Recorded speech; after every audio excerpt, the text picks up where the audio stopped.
Hi guys, my name is Alex Petescu and I welcome you today to my finance and accounting education channel here on YouTube.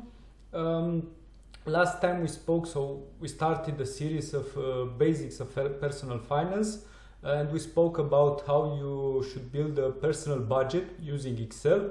So building a personal budget. The scope is to get you into the direction of building wealth. And the next step after building that personal budget, which hopefully should be clear for you by now, it's helping you understanding your personal finances. So what sources of income, how high is that income you have per month, maybe this you already knew, but also to gain some control and to understand your types of expenses that you have also per month. And the next step would be to get rid of debt. I'm saying here in my presentation that this is for 99% of you, and I will come back later and explain why this is not really mandatory for 1% of you, because debt is bad for 99% of you. For 1% is not that bad, meaning that they know how to use debt, even in the direction of building wealth. And there is an alternative to simply reducing your debt and still being able to build wealth. That being said, let's jump right in. So back to the basics. So you have a monthly income. From this monthly income you have your expenses, so whatever you consume, rent, clothing, food, utilities, transportation, entertainment, you name it. And at the end of the month you come with either with a surplus, that means that your income is more than what you have already used for that month, or you come with a deficit. If you come with a surplus, that's very good. That means you can use that for your savings or investment and turn that into wealth on a longer term. However, if you come up with a deficit, this will lead you into debt. I'm saying that savings and debt can coexist, meaning that sometimes you take willing debt, but so it's not because you are overspending your income, but because of other reasons. For example, one of the reasons is that you can invest at rates that are higher than the interest rates for the debt. So if I know that I can make a lot of money by buying some shares or things like this, I might choose to do a leverage buying of this shares. So it's or a margin trading, as it is called. Also, it's another form of it. And guess what? I have done that. For example, in March 2020, I have bought the shares of 5 companies by simply rallying up all the resources that I had, going into overdrafts, turning my credit card from a revolving product into from a free rider. I was a free rider before, into a revolving product, and so on and so forth. And I used all the money that I could take on a short term as debt in order to buy some shares, because they were very cheap. In March 2020, the COVID pandemic started and all the markets crashed for a very short period of time. So it was a dip. I bought in this dip. And for example, this is one way through which you can use this debt in order to increase your wealth. But this is exactly what I was saying at the beginning of this presentation. This is not for 99% of you, it's only for 1% of people that know what they are doing. Also, you can choose to take debt even if you don't need it. Also, in my case, for my personal case, my example, I'm having a car which is leased, and you might say, why? Very simple, because before I had another one which I paid in full. It was very old. It was no longer, you could no longer insure it, so you didn't have the, let's say, not this third party liability, but the insurance for theft, destruction, and so on and so forth.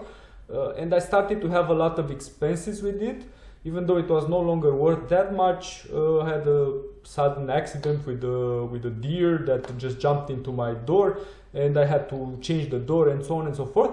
And since then I have said that I will no longer hold the car for more than 4 or 5 years, so the duration of a leasing period, the duration in which I get guarantee for the manufacturer, a duration in which I can insure the company, and most important, because leasing with a residual value ensures the fact that I'm not paying for the car in full, meaning that I can get rid of it after these 4 or 5 years, when potentially the expenses with maintenance and service expenses and potential troubles with accidents and so on and so forth will cost me too much, and it's an unexpected let's say cost for me, and I don't want to have that. And I have decided that this form of leasing, in which I can have a residual value at the end of the lifetime of the car, it's a good thing. And also buying it with full money at the beginning would have been also no option, because I think that I can use that money in a better way. I can invest it with higher rates than the interest rate that I'm paying for the leasing. So you see this kind of logic behind what kind of debt I take and for what purpose. For example, if car loan would have been on table, so 100% financing the car, I wouldn't have taken that because of exactly of this residual value which I have at the end of the credit or the leasing. Then also I'm saying that for the 99% of the people, in the first video we talked about the personal budget planning. We used Excel for that. The purpose was to gain insights about our financial behavior. So what do we do on a monthly basis? And I said that there can be accidents, the expenses are not that regular, maybe the income is more regular than the expenses, maybe in some months we have some expenses that we don't have in other months, and so on and so forth. But the idea is to just see each and every month if we can live with the income that we are making. It's very simple. There are 2 ways of increasing your wealth. So first you need to have an excedent in your budget, so you need to have the expenses lower as the income, and you can do it, so it's not like rocket science, through 2 simple ways. You can increase your income, you can diversify your sources, you can switch jobs, so search for a job which is better paid, ask for a salary raise, etc. So there are so many ways. However, that at least on short term is very hard, and I think it's not available for 99% of the people, or not that easily. And something which is easier is to reduce your expense, so easier on short term. So just review now, because you have that personal budget and you have each and every line, and you know for what you are paying. Just review and really think if you can live without some of those expenses, or you can switch to other suppliers of goods and services which offer you better prices, and so on and so forth. The idea is that the bigger the positive gap between your income and expenses, the more you can save and invest, and you will gain wealth faster. I mean, it's logical. If you can save $500 or euros on a month, it's not that good as if you can save, for example, $1,000 or euros on a month, because you can buy more assets, invest in more assets and faster, and you will grow your wealth faster. I mean, it's not rocket science, just as I have said. Also, be careful with the impulse buying, meaning that we are all victims, or the companies try to have us as victims of commercials, and I need that thing right now, and the last model, and so on and so forth. For example, as an Apple shareholder that I am, I could easily tell you that if you don't have the latest smartwatch, the latest iPhone, the latest iPad, the latest iPods, and so on and so forth, you are uncool, you are not cool, and everybody will laugh about you, and you should buy them because that will help me as a shareholder. But truth be told, you don't need all of those. You don't need the latest models of everything, of all the possible electronics. You don't need the latest car model, and so on and so forth. and you need to think 2 times before you buy something, and you give in it to commercials and to advertisements and everything that you see in shops and all the promotions and on TV, on internet, they are all over the place.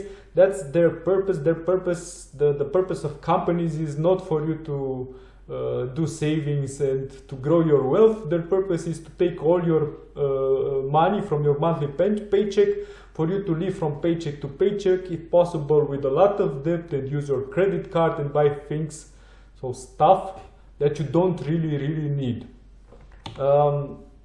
Then if we are going to somehow classify the debt from something which is good to finance through debt, so the purpose of taking debt, to something which is maybe not that good, so yellowish, I said here, so it's on colors, or the color scheme from green to yellow, or more orange, to red things that you should never acquire based on debt.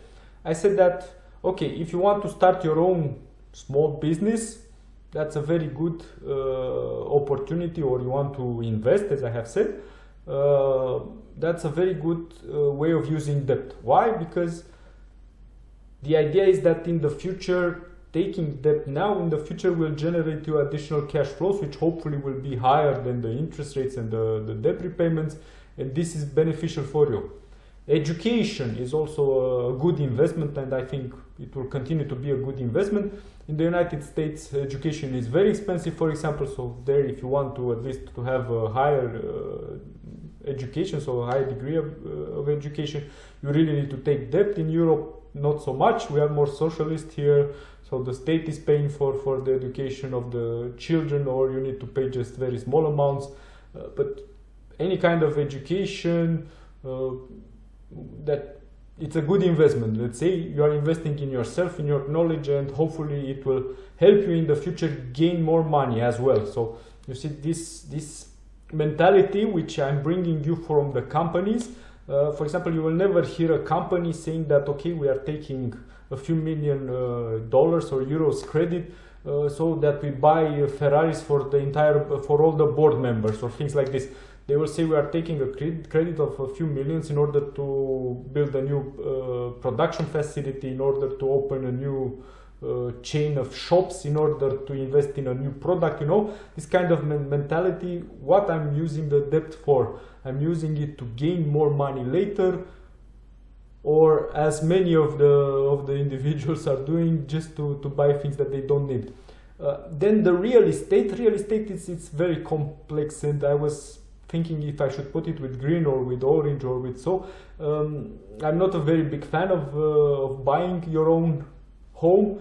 Okay, it's okay if you are buying it for renting, so that's clearly an additional income stream.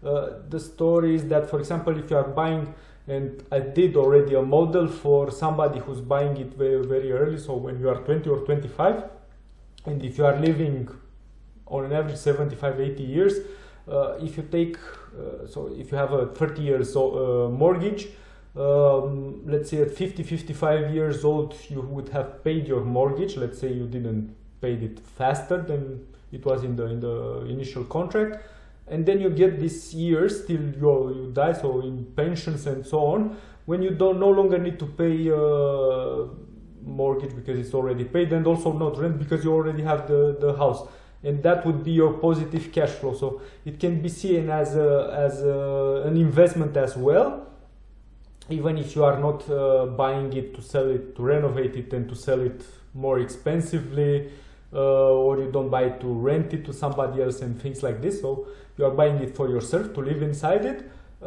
However, because there are so many factors, and we have talked about already this model, and I think I'm going to post a link to that presentation right here, also to that video, because the decision is so complex and there are so many factors which are involved, and because we are talking of horizons between 30 years, so the mortgage is on 30 years, let's say, and 55 years till you are dead, let's say, and you benefit, you really have the positive cash flows from this, so the savings, and so on and so forth. I said that it's a tricky one, and I'm quite sure that most of the people that go into buying their own house or apartment, they don't really think about that. They just buy it, and it has also this disadvantage that you are somehow fixed in one place, or you need to get rid of it later if you want to move in another city or in another country and things like it. So the discussion is so complicated that I have chosen to make it yellow, and especially because I know that all the factors are not taken into consideration by the people. Then there can be this purpose debt, as I have said, for example, leveraged investing. So if you can just raise some capital and invest it with better interest rates or better dividend yields, whatever kind of gains you are making from your investment, and you can do it, and this can be far better than the interest rate for your debt, you can do it. Or other purpose debt, just as I have said, my leasing, why I did it, because I no longer want to have a car after it's older than 5 years and I want to get rid of it. It's unsafe to hold it from my personal experience, and it's unsafe to hold it after that, and I want to take benefit of this system. And also because the interest rates are quite low, and I think that instead of just paying for my car upfront 100%, I can use the money better. Then of course there are the emergencies, getting sick, accidents, losing your job, bankruptcy of the company you work for or your own company, and things like this can happen. I'm sorry, let's say it's unwanted. It's also not very good when it's happening, of course, but you also cannot avoid it. And then you have let's say the last category, the red thing, is the stuff that you don't need. Electronics and home appliances, expensive designer clothes, exotic traveling, house renovations. And don't get me wrong, houses need to be renovated. You need to paint the houses from time to time to renovate it. It's called for sanitary purposes and keeping your house healthy and so on. But what I mean here is like redecorating every 2 years, every other year, painting because you no longer like the color in your room, painting every year or things like this. You don't really need that. So that's what I'm talking about, not let's say renovating every 20 years or something like that, which you really need to do for sanitary and normal purposes and to maintain the value of your property especially. Lavish gifts for friends, family, and so on and so forth. Also, you don't need to do that. And any sort of bling bling that you are buying, whatever, it's shiny and very expensive, if you can avoid that, it's very good for you. Then what's the story with debt and saving? Because you might say, okay, there is not that much difference between them. Usually the debt repayments are given, so you have a monthly rate. Also on a revolving credit card you need to pay something. Okay, you can buy some more, but you still have a limit and you cannot go above that limit. Savings are however optional, so choosing to lay on the side from every monthly paycheck €100 or $100 is your option. Of course, there is this fixed saving, what I'm calling this concept of fixed saving, when you are bound to investment plans, insurance policies, pension funds, and things like this, when you also need to make monthly payments. And I'm saying that this is for heavy lifters, so once you have your personal finance into complete check and you are the master and you control your personal finances very well, you can go into this direction. And then the question is, because we are talking about debt and saving, if you can't save consistently, so you cannot set aside monthly or so regularly a certain amount till you save the amount which you need to buy something. So for example, let's say you want a new TV set, it's $1,000 or euro, and you in 10 months you should be able to set aside $100 or euro per month, and in 10 months you could buy that. If you cannot do this, why do you think it's a good idea to get a personal finance or a sales finance loan to buy that TV set and just pay then the, of course it will not be 100 euros or dollars, it will be a little bit more because of the interest rate and potential commissions and fees and so on and so forth. Yeah, so it's the same thing. If you cannot save, why should you have debt? Because it's the same. Yeah, they go in the same direction. And of course it's clear that when you take a credit, so you have a loan, you get something now, an object, whatever that is, or a service, or a car, or whatever that is, and you are paying for it later. While with saving, you start saving now and you can get the object later. So we are paying the debt. Taking debt is the result of us not being strong enough and not having patience of getting something later because we want it now. And this consumerism that is teaching us every day that we can have whatever we want and we can have it now and not later, it's very, very bad, because it might be that you are unable to save some money, which will then in return make you unable to pay your debts or your installments. Of course, now talking about what kind of debt you can have, it's this willingly and unwillingly from my point of view. So willingly is when you know that you are increasing your debt and for what purpose. Unwillingly, it can be surprising, but there are people that are simply overspending the monthly income. So, and maybe they are not buying something special, they are just buying some normal clothes or some some food, and they are getting to restaurants with friends and so on and so forth, and they are just going into overdrafts and into the credit cards, and it's not like they have a purpose of doing that. They just do it because they didn't do this budget planning that we have spoken in the previous video, and also at the beginning of this one, and they just don't know that they are getting into debt. Now, from classification point of view, so these ones which you should avoid are overdraft, credit cards, personal loans. So personal loan, you can take a personal loan for whatever you want. That's a very bad idea. Sales finance for financing more expensive things which you can buy usually from in the direction of appliances and electronics. And then you have this very interesting too. Once you own a house, you can have a home equity line of credit or a home equity credit or a loan. Basically, you are guaranteeing with your house, and because the bank or the financial institution that is giving you that will tell you, okay, now if you don't pay that, we will take your house. That means that the risk of you not paying that is lower, and we can give you a lower interest rate. And of course, you have the mortgage and the leasing, which are, let's say, with this rent and with the residual, so avoiding rent through mortgage and with the residual value of a leasing, and let's say that they are a little bit better than the other ones, which are purely for consumption. Also, with the credit card, you need to be aware of this concept. You need credit cards nowadays for many things, for online shopping.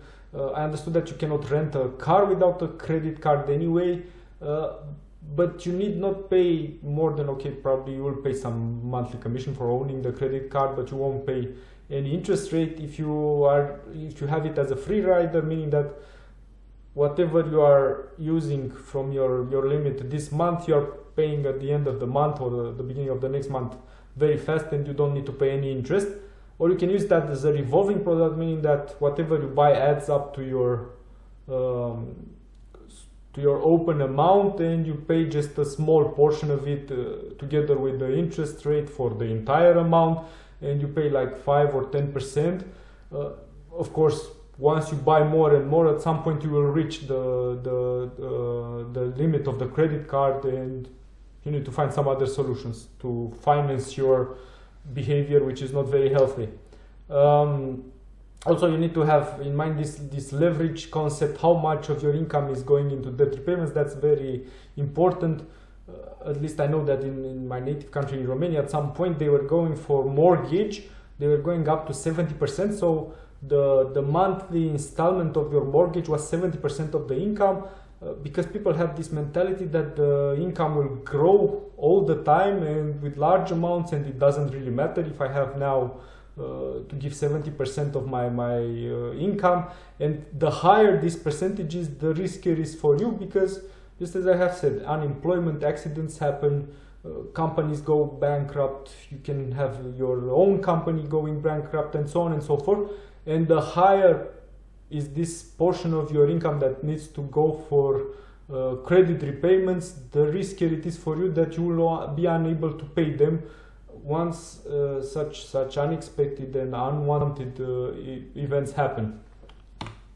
Then I have a few simple strategies of how to get rid of debt. And the idea is that once you get rid of debt, you will no longer have a deficit, hopefully, and you will get into an excess on your budget, and you can start saving and investing and building wealth. So reduce your monthly expenses, stop buying stuff you don't need, look at what you are already buying, and if there are better suppliers, cheaper sources, alternatives, and so on and so forth. Pay your most expensive debt first. So I don't know, if you have a mortgage and a credit card, closing the amount on the credit card will be the priority. Probably it's more expensive than the mortgage. Then if you can get rid also of the mortgage somehow, it's very good for you. If you just can't help it and you just end up at somewhere in the middle of the month and you just have no money anymore, and you are waiting for your next paycheck, which is happening with many people, and you are consistently going into your overdraft and your credit cards, and you have reached your top, just close them. Just get rid of them. You don't need them. Always think twice if there is a possibility of gaining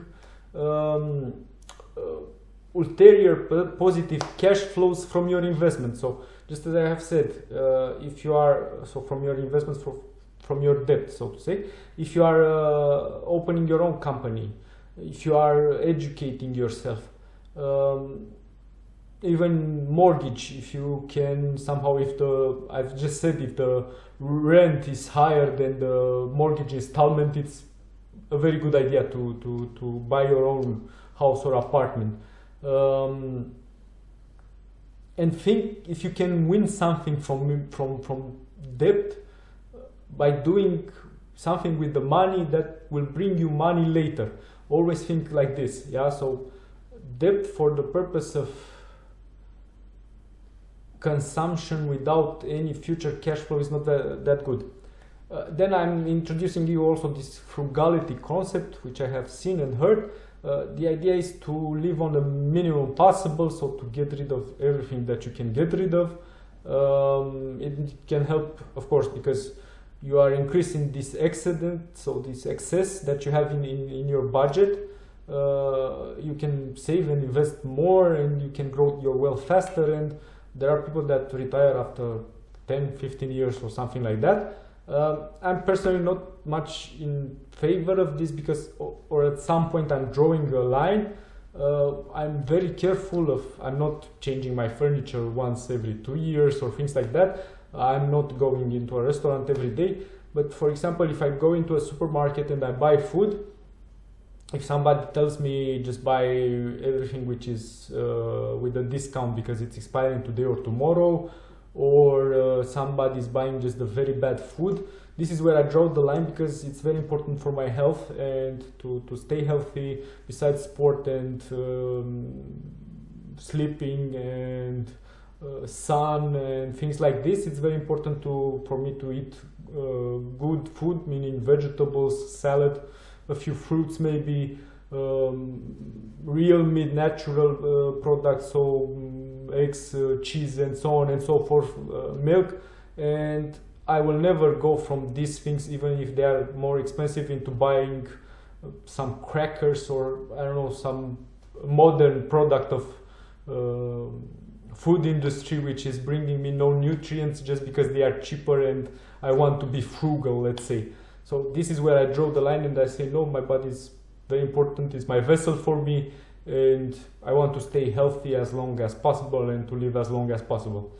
That was it with the presentation for today. So we already talked in the first episode of this basic personal finance. We talked about how to build a personal budget with Excel. Today we talk about how to get rid of debt. Next time we are going to talk about how to get from debt into wealth.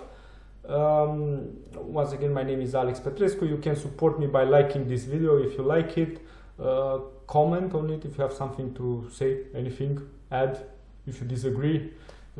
If you want to tell me that I'm doing a good job, share it with somebody if you think they will be interested. And also, very, very important, do not forget to subscribe to my channel to get the latest news and updates from me. So I'm posting quite regularly now, once every 2-3 days. I intend to do it like this. And also you have some links at the bottom. You can create an eToro account which can help you invest.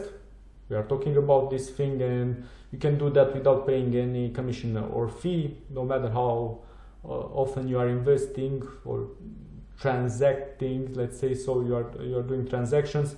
It's a saving. Then you have 2 links from Amazon, 2 free audiobooks, and joining the Kindle program. I also enjoy very much reading books on my Kindle. It's very practical for traveling and so on and so forth. And a wish list with a lot of hardware and software which will help me improve the quality of my videos. So it will also be very beneficial for you should you choose to support me in this way. Once again, I am Alex Petrescu, and I thank you very much for your attention, and I look forward to presenting to you next time. From debt into wealth will be next, the subject of the next video. Goodbye.